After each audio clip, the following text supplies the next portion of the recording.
শোনা, সেটাই কালকে তো আমি থাকবো না মা। তুমি কালকে দিদির কাছে থাকবে তো?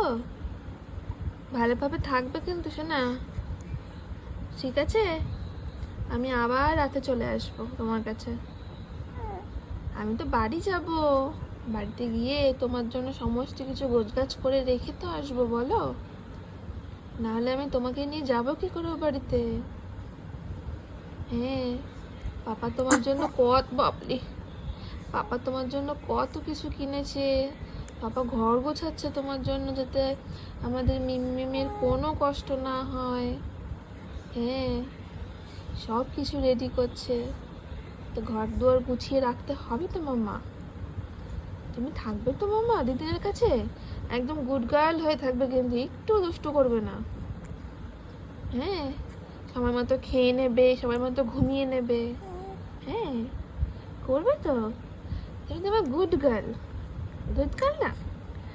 শোনা মামা, তুমি শোনা মামা।